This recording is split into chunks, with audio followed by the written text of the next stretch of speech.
الحمد لله وكفى وسلام على عباده الذين اصطفى أما بعد فأعوذ بالله من الشيطان الرجيم بسم الله الرحمن الرحيم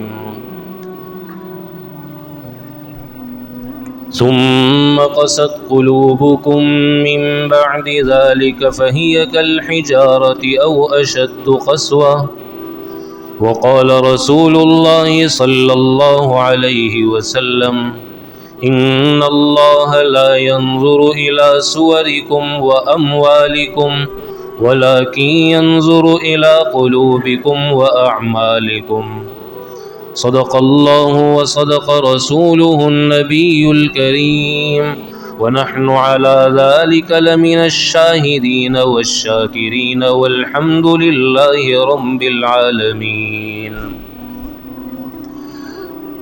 اللهم صل وسلم على سيدنا محمد النبي الأمي وعلى آله وسلم تسليما كثيرا كثيرا.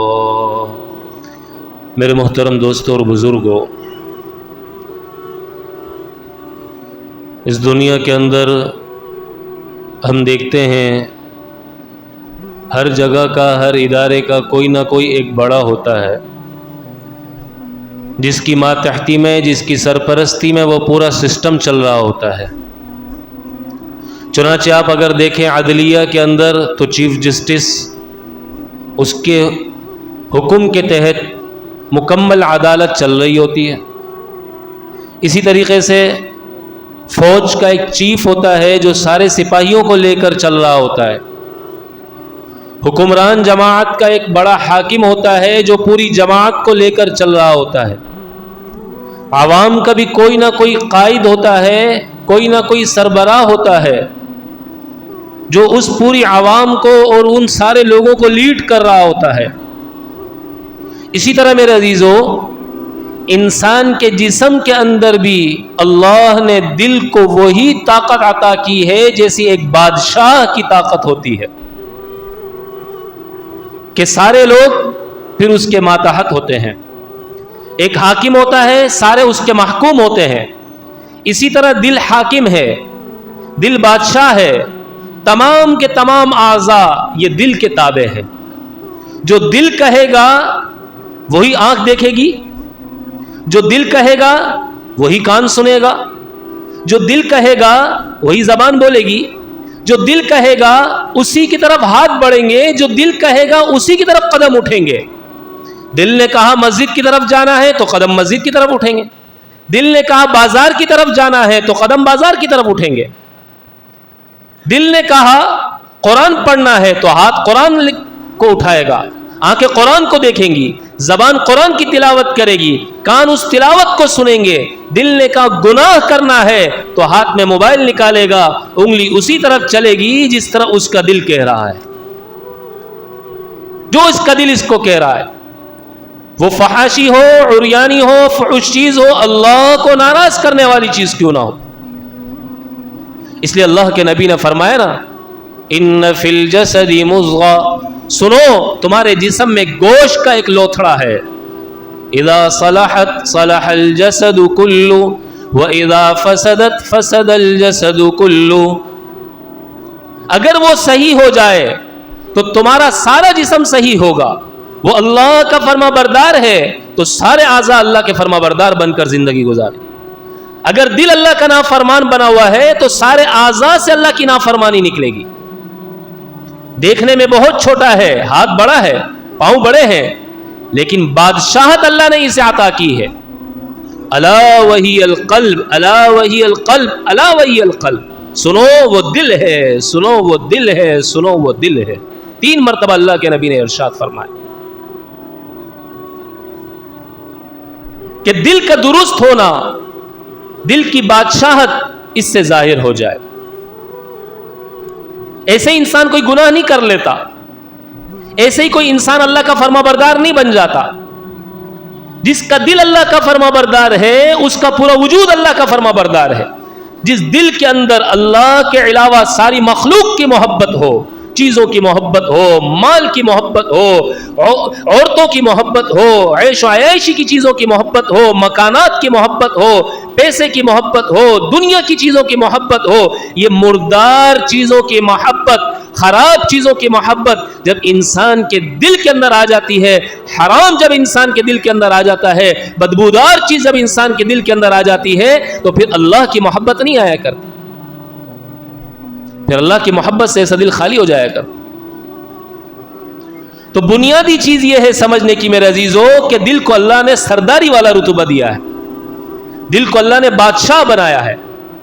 اب دلوں کی دو قسمیں ہیں، ایک قسم دلوں کی کیا ہے؟ نرم دل، اور دوسری قسم دل کی ہے دل کا سخت ہو جانا۔ کن باتوں کی وجہ سے انسانوں کے دل سخت ہو جایا کرتے ہیں اور کن اعمال کی وجہ سے انسانوں کے دل نرم رہتے ہیں؟ دل کس نے بنایا؟ اللہ نے بنایا۔ اللہ ہی بتائے گا نا کہ کن کاموں کی وجہ سے تمہارا دل خراب ہو جائے گا اور کن کاموں کی وجہ سے تمہارا دل صحیح رہے گا۔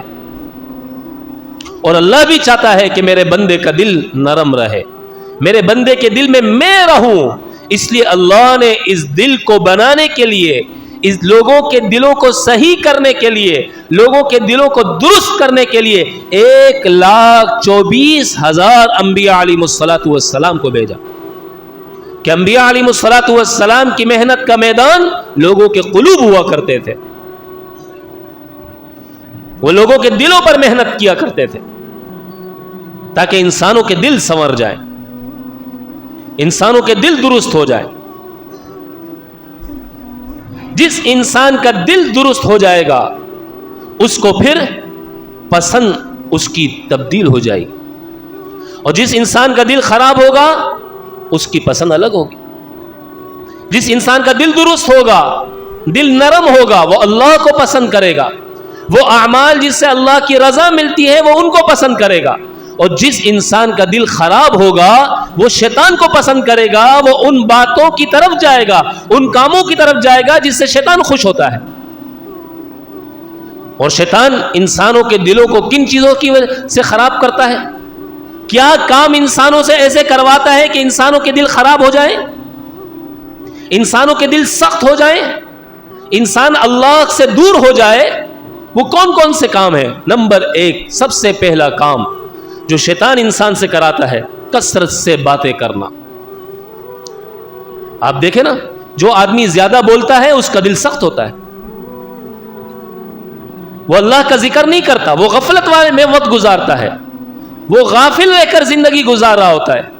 اس لیے زیادہ باتیں کرنے والے کا دل بھی سخت ہوتا ہے اور وہ اللہ سے بھی دور رہتا ہے، وہ اللہ سے بھی دور رہتا ہے۔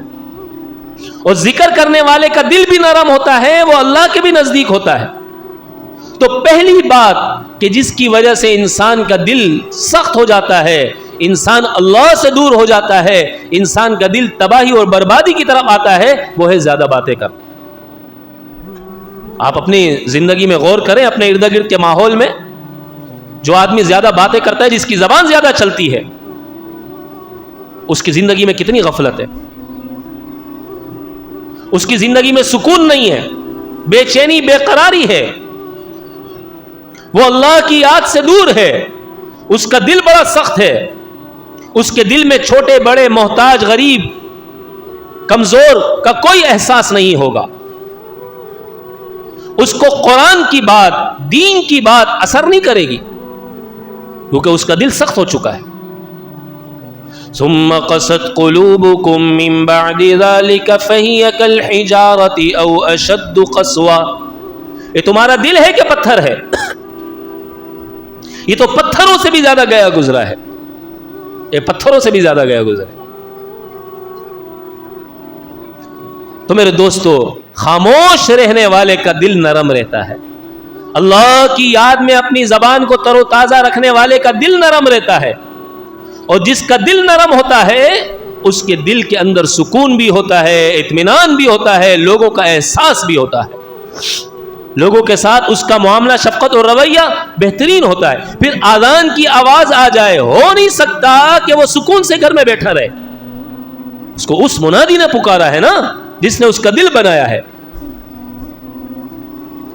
وہ اس کو لبیک کہے بغیر نہیں رہ سکتا. پھر دین کی کوئی بات سنے اور یہ پیچھے رہے, ایسا نہیں ہو سکتا. حضرات صحابہ اکرام رضوان اللہ تعالی علیہم اجمعین کا کیا مزاج تھا؟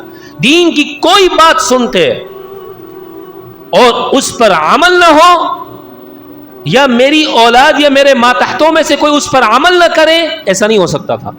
ایسا نہیں ہو سکتا.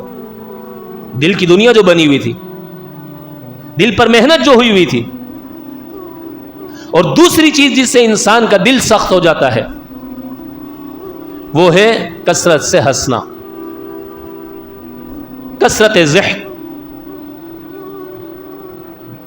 اللہ کے نبی نے فرمایا کثرت سے مت ہنسو, زیادہ ہنسنا تمہارے چہرے کے نور کو بھی ختم کر دے گا اور تمہارے دلوں کو بھی مردہ کر دے گا. آپ دیکھیں اپنے ماحول میں ارد گرد نظر دوڑائیں, زیادہ ہنسنے والوں کا کیا حال ہوتا ہے؟ کوئی غم میں ہے, کوئی پریشانی میں ہے, ان کو کوئی احساس نہیں اس بات کا. وہ جانے ان کا کام جانے. اللہ کے گھر میں بیٹھے ہوئے, مسجد میں بیٹھے ہوئے ہنس رہے, احساس ہی نہیں ہے کوئی. باتیں کر رہے ہیں, احساس ہی نہیں ہے کوئی. بھائی اللہ کے گھر میں بیٹھے ہوئے ہو, احکم الحاکمین کا دربار ہے. دنیا کے چند ٹکے آپ سے اوپر کا آدمی, دنیا کے اندر چند گریڈ آپ سے اوپر کا آدمی, اگر اس کے نام کے ساتھ افسر لگا ہوا ہے یا گورنر لگا ہوا ہے یا چیف منسٹر لگا ہوا ہے یا کوئی وزیر کا اس کے نام کے ساتھ دم لگی ہوئی ہے, تو کتنا انسان احتیاط کرتا ہے اس کے سامنے بیٹھنے, کتنے اپنے کپڑوں کو سوار کے بیٹھتا ہے. کیا حاکم ہے بھائی, وہ احکم الحاکمین ہے, اس کے دربار میں آ رہے ہیں, کوئی احساس ہی نہیں, کوئی سوچ ہی اس طرف نہیں جاتی. دنیا کا کوئی شخص کوئی بات کہے, عہدے میں منصب میں بڑا, کتنی توجہ سے سنتے ہیں. اللہ کا کلام ہمیں پکار پکار کے کہتا ہے, مجال ہے کہ دل کی دنیا پہ اثر ہوتا ہو. دل جو سخت ہو چکے نا, جس رب نے دل بنایا اس رب کے علاوہ ہر چیز سے آباد ہے, تو اس سے متعلق چیزوں سے متاثر تو ہوگا نا. اللہ کی محبت سے آباد نہیں, دل نرم نہیں, دل سخت ہو چکا ہے, تو کہاں سے اللہ کی باتیں اس پر اثر کرے گی؟ کہاں سے شریعت اور دین کے احکامات کی اہمیت اور عظمت دل کے اندر ہوگی؟ عبادت بھی کرتے ہیں اور اپنی منمانی و پسند کی عبادت کرتے ہیں. عبادت بھی ہو رہی ہے, اپنی مرضی کی ہو رہی ہے. نماز اپنی مرضی کی پڑھے گا, حج عمرے اپنی مرضی کے کرے گا, عبادت روزہ اپنی مرضی کا رکھے گا, لباس اپنی مرضی کا اپنائے گا.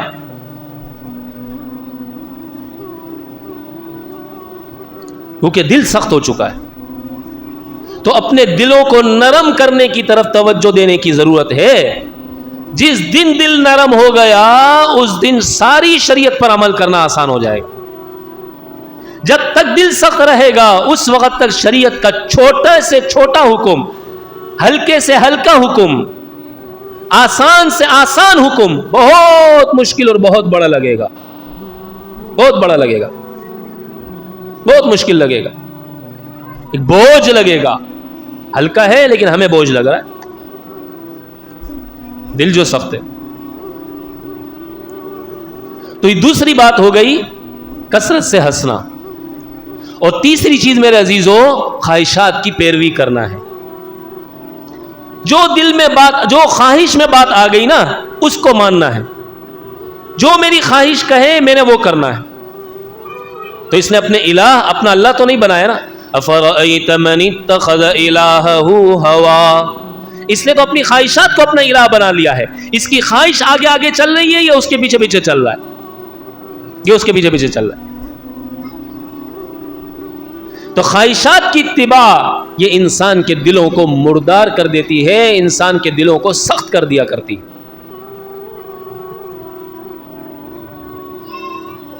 اور اللہ قرآن میں کیا فرماتا ہے؟ وَأَمَّا مَنْ خَافَ مَقَامَ رَبِّهِ وَنَهَى النَّفْسَ عَنِ الْهَوَىٰ, جو اپنے رب سے ڈرے اور اپنے آپ کو خواہشات سے بچایا, فَإِنَّ الْجَنَّةَ هِيَ الْمَأْوَىٰ, ان کا ٹھکانہ میں نے جنت کو بنایا ہے. یاد رکھیے میرے عزیزو، خواہشات تو بادشاہ کی بھی دنیا میں پوری نہیں ہوتی ہیں، اور ضروریات تو اللہ غریب کی بھی پوری کر دیا کرتا ہے، کمزور کی بھی پوری کر دیا کرتا ہے۔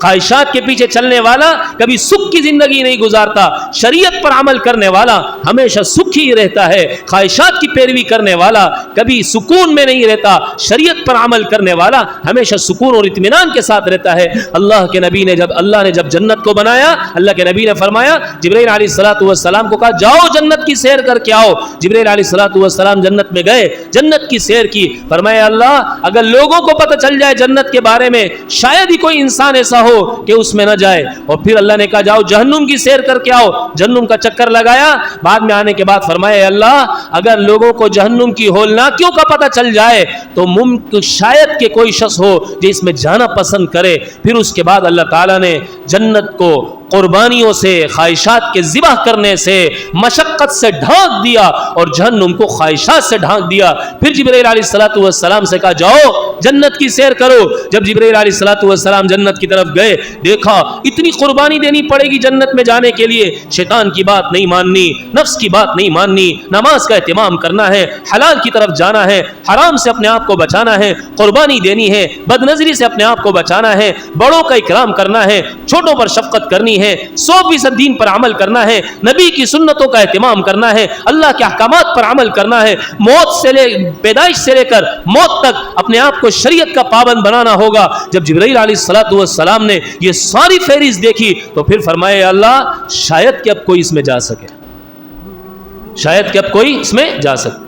دیکھا جاؤ جہنم کو دیکھ کر آؤ، دیکھا تو وہاں پر گناہ والی زندگی ہے، عیاشی والی زندگی ہے، حرام والی زندگی ہے، کثرت والی زندگی ہے، نعمتوں کے حصول کے لیے دوڑ لگانے والوں کی زندگی ہے، چاہے حلال ہو چاہے حرام ہو، آنکھیں آزاد، کان آزاد، زبان آزاد، وجود آزاد، ٹانگیں آزاد، دماغ آزاد، ہاتھ آزاد، جس طرح جی چاہا زندگی گزارنے والوں کے کو اس ادھر جائیں گے۔ تو جبرائیل علیہ الصلوۃ والسلام نے فرمایا یا اللہ اب تو مشکل ہی ہے کہ کوئی اس سے بچ سکے، تو مشکل ہی ہے کوئی اس سے بچ سکے۔ ایسے ہی صحابہ نے اتنی قربانیاں نہیں دے دی تھی، کتنی بڑی بڑی قربانیاں دی صحابہ نے، اپنے آپ کو ذبح کرایا، اپنی اولادوں کو ذبح قربان کر دیا، اپنی بیوی بچوں کو یتیم اور بیوہ کر دیا، جنت کے شوق میں، اللہ کی محبت کی وجہ سے دل نرم تھا، دل کی دنیا آباد تھی، یہ باتیں اثر کرتی تھی۔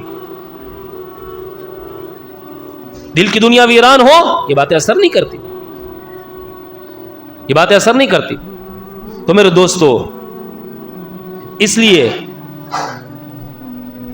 اپنے آپ کو خواہشات سے بچانا یہ بھی دل کو نرم کرتا ہے، اور خواہشات کی اتباع کرنا یہ انسان کے دل کو سخت کر دیا کرتا ہے۔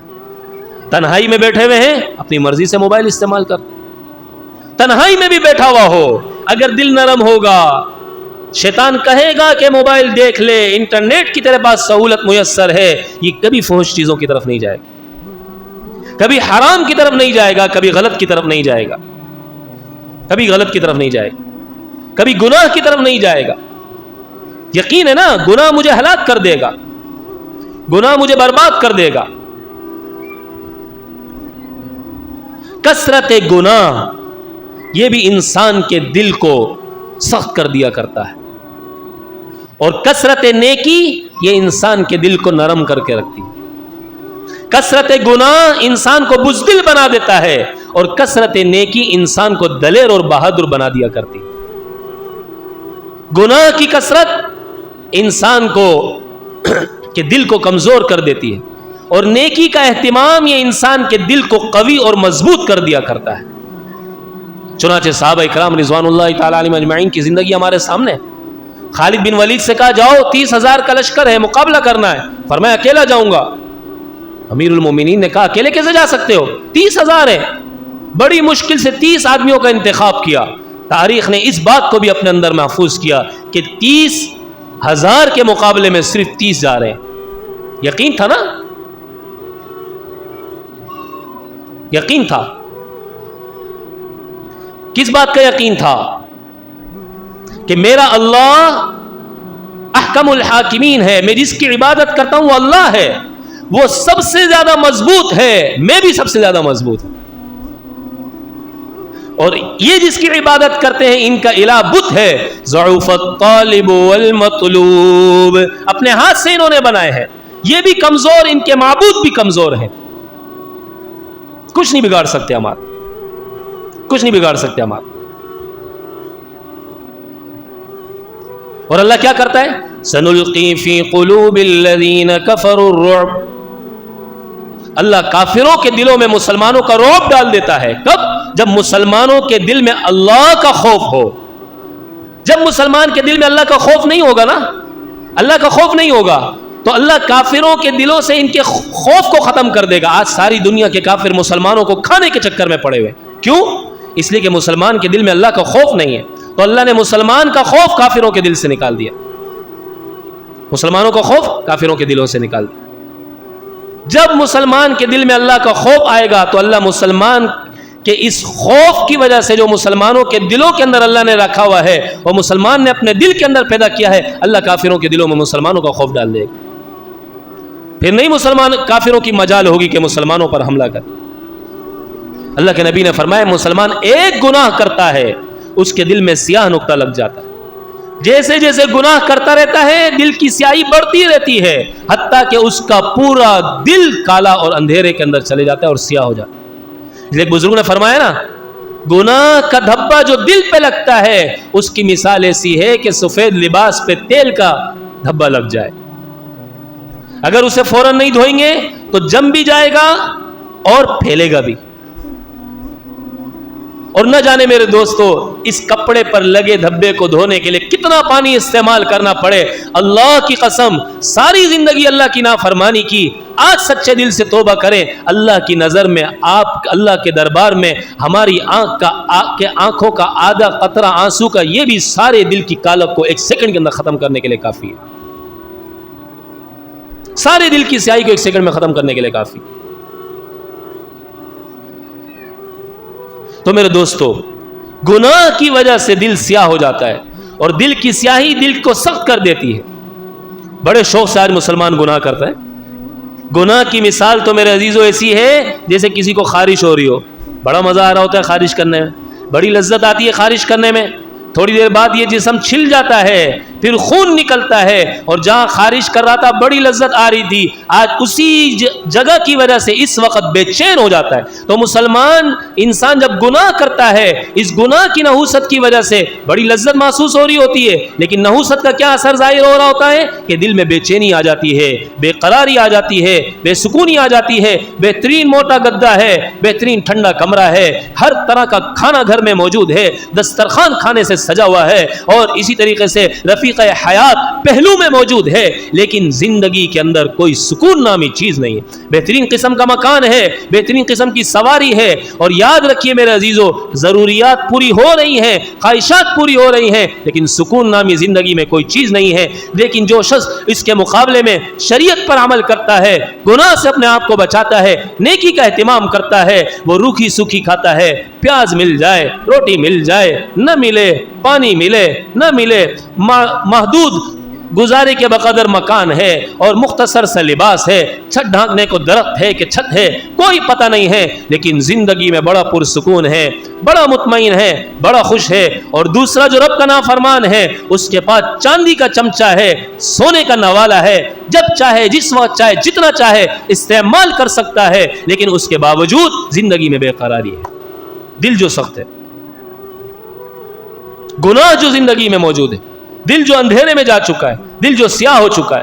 اور بس اوقات میرے عزیزو اس دل کی سیاہی کی وجہ سے انسان اپنے آپ کو بڑا ہوشیار سمجھتا ہے، لیکن زندگی میں ایسے غلط فیصلے کر بیٹھتا ہے کہ ساری زندگی رونا پڑتا ہے. بچوں کے رشتے ایسی جگہ ہو گئے اب روتے رہو، بڑا ہوشیار تھا، بڑا سمجھدار تھا. بیٹی کا رشتہ ایسی جگہ ہو گیا اب سکھ نام کی چیز ہی گھر سے ختم ہو گئی، اب روتے رہو. مکان ایسی جگہ لے لیا، پڑوسی اتنے مشکل، اوئے ہوئے ہوئے، ایسا مکان لے لیا دھوکے میں آ گیا، ایسی جگہ انویسٹ کر دی اب پیسہ ہی سارا ڈوب گیا، اب پریشانی کا شکار. پارٹنر ایسے مل گئے کہ سارا پیسہ کھانے کے چکر میں پڑ گئے. تو میرے دوستو یہ دل کی سیاہی ہوتی ہے. بس اوقات انسان اس سیاہی کی وجہ سے، دل کی سختی کی وجہ سے اندھا ہو جاتا ہے اور پھر اس اندھے پن میں ایسا فیصلہ کر لیتا ہے کہ پھر ساری زندگی رونا پڑتا، زندگی کا سکون ختم ہو جاتا۔ اس لیے میرے عزیزو، ہمیں چاہیے کہ اپنے دلوں کی سے خواہشات کو دور کر کے گناہوں والی زندگی سے اپنے آپ کو دور کرنے کی کوشش کریں، گناہوں والی زندگی سے اپنے آپ کو بچائیں۔ جتنی زندگی میں نیکی ہوگی اتنا دل کے اندر دلیری اور بہادری آئی، اور جتنا گناہ ہوگا اتنا خوف دل کے اندر آئے گا۔ رات کے وقت میں لائٹ چلی جائے گھر سے باہر نکلنا مشکل ہوگا، سڑک پہ اکیلے چلنا مشکل ہوگا، ڈر آئے گا، خوف لگے گا، خوف آئے گا، خوف آئے گا۔ اور مسلمان اگر دین پر عمل ہے، اگر شریعت پر عمل ہے، نبی والی زندگی کا اہتمام ہے، کیسے ہی حالات ہوں دل مطمئن رہتا ہے، دل مطمئن رہتا ہے۔ عبداللہ بن حذافہ رضی اللہ تعالیٰ عنہ روم کے بادشاہ نے گرفتار کیا اور کہنے لگا کہ اپنے دین سے ہٹ جاؤ، عیسائیت قبول کر لو، آدھی سلطنت تمہیں دے دوں گا۔ فرمانے لگے بادشاہ تو نے میرے ایمان کی بہت کم قیمت لگائی۔ 3 بر اعظموں پر اس کی حکومت تھی، 3 بر اعظموں پر، 1.5 بر اعظم کی حکومت دے رہا تھا۔ اس نے کہا ساری حکومت دے دوں گا۔ کہا ساری کیا، پوری دنیا کی بھی حکومت دے دے، اور تو مجھ سے یہ چاہے کہ میں اللہ کے نبی کی سنتوں کو پلک جھپکنے کے برابر بھی چھوڑ دوں، یہ بھی مجھ سے امید مت رکھنا، ایسا بھی نہیں ہوگا۔ بادشاہ نے بڑی کوشش کی، بادشاہ نے کہا یہ تو اپنے راستے سے ہٹنے والا نہیں ہے۔ چنانچہ پھر اس کو عبداللہ صحابی رسول کو کھڑا کر دیا اور لوگوں سے کہا اس کے ارد گرد تیر چلاؤ، ایسا کہ اس کو نہ لگے، بس کے دل میں خوف آئے، شاید اس کی وجہ سے یہ ہٹ جائے۔ تیر چلائے گئے آپ کے ارد گرد، آپ ہنس رہے مسکرا رہے، دل مطمئن ہے نا، دل مطمئن ہے، یقین تھا نا کہ میرا اللہ جس کی میں عبادت کرتا ہوں وہ ساری کائنات میں سب سے زیادہ طاقتور ہے، اللہ نے اس کے دل کو بھی اتنا طاقتور بنا دیا تھا اس کی وجہ سے۔ بادشاہ نے کہا یہ بھی ہتھیار کام نہیں آیا، اگلی چال چلی، کہ بڑے بڑے پتیلے لے کر آؤ، ان میں تیل ڈالو، تیل ڈالا گیا، جب کھولنے لگے کہا ان کو ادھر کھڑا کر دو، کھڑا کر دیا گیا، کہا صحابہ کو لے کر آؤ، ایک ایک صحابی کو لے کر آتے گئے، اس میں ڈالتے رہے، صحابی اس میں جاتے تھے اور گوشت ہڈیوں سے سیکنڈوں میں جدا ہو جاتا تھا۔ اب عبداللہ کا نمبر آیا، عبداللہ رو بھی رہے ہنس بھی رہے، ہونٹوں سے مسکرا رہے آنکھوں سے آنسو نکل رہے، ہونٹوں سے مسکرا رہے آنکھوں سے آنسو نکل رہے۔ بادشاہ نے کہا یہ کیا بات ہے، بلاؤ میرے پاس۔ کہا یہ کیا بات ہے، تم ہونٹوں چہرے سے مسکرا رہے ہو اور آنکھوں سے تمہارے آنسو نکل رہے ہیں۔ فرمایا بادشاہ اس لیے مسکرا رہا ہوں، اللہ کا شکر ہے جس اللہ نے مجھے دنیا میں بھیجا اسی کے دین پر آج قربان ہونے جا رہا ہوں، لیکن رو اس بات پہ رہا ہوں ایک جان ہے، کاش کہ میرے جسم میں جتنے بال ہیں اتنی میری جانیں ہوتی، سب اس رب کے نام پہ قربان کر دیتا۔ بادشاہ نے کہا تو بڑے دلیر لوگ ہیں، ان کو مارنا صحیح نہیں ہے۔ بادشاہ نے کہا چلو تم ایک کام کرو، میری پیشانی کو بوسہ دے دو، میں تمہیں آزاد کر دوں گا۔ کہا میں آزاد نہیں ہونا چاہتا، ہاں میں اس شرط پر تمہاری پیشانی کو بوسہ دے دوں گا کہ تم تمام صحابہ کو آزاد کر دو، سارے مسلمانوں کو آزاد کر دو۔ پیشانی کو بوسہ دینا کوئی بری بات نہیں۔ پھر بادشاہ بڑا فخر کرتا تھا کہ دنیا کے سب سے دلیر ترین انسان نے میری پیشانی کو بوسہ دیا ہے، اور وہ کون تھے؟ صحابی رسول تھے، صحابی رسول۔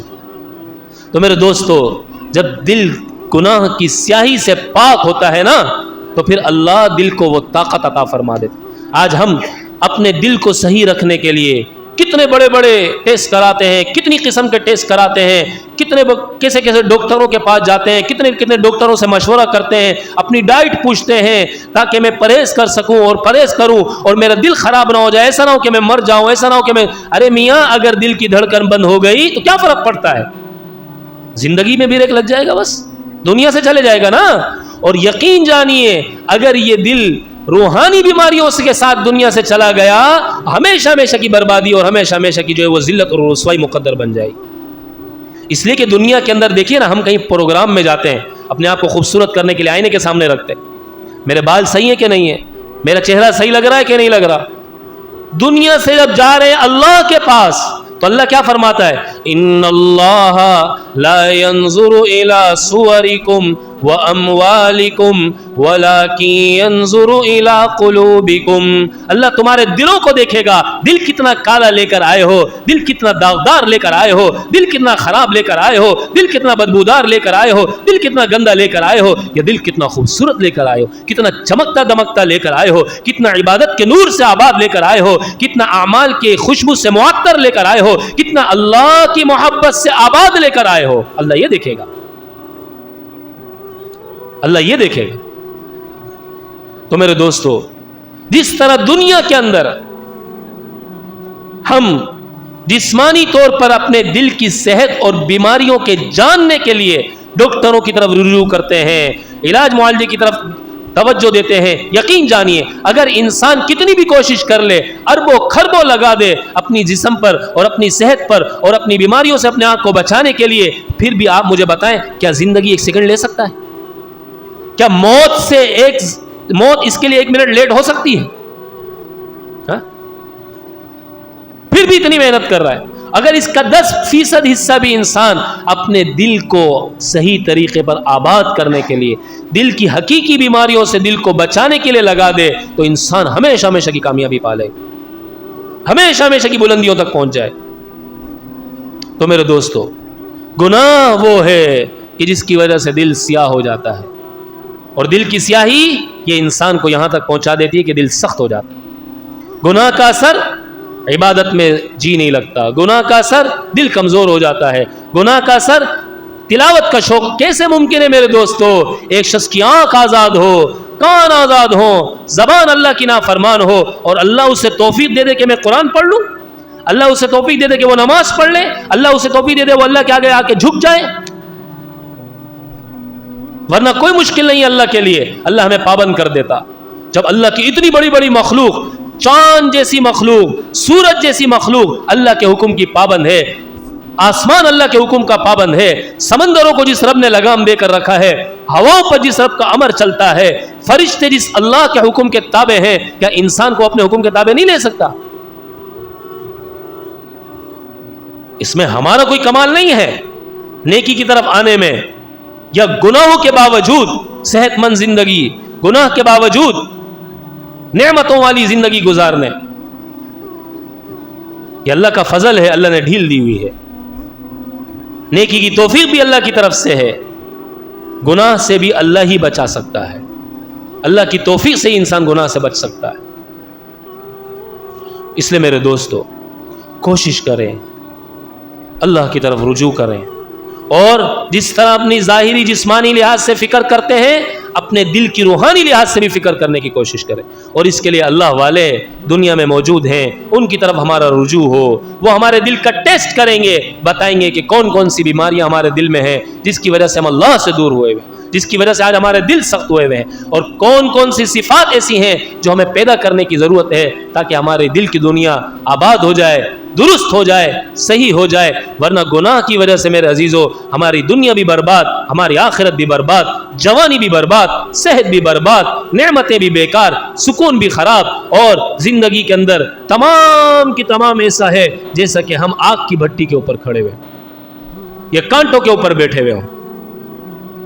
اس کے لیے میرے دوستو اللہ کی طرف رجوع کرنا. اللہ کے نبی نے فرمایا موت کو کثرت سے یاد کرنا, قرآن کی تلاوت کا اہتمام کرنا, یہ دل کی دنیا کو آباد کر دے گا, دل کی دنیا کو نرم کر دے گا. اللہ کی طرف رجوع کرنے کا اہتمام ہو. میرے عزیزو اگر اس انداز کی زندگی ہوگی, ہمارا دل آباد ہو جائے گا, ہمارے دل نرم ہو جائیں گے, اور ہمارے دل کے اندر اللہ کی محبت آ جائے گی.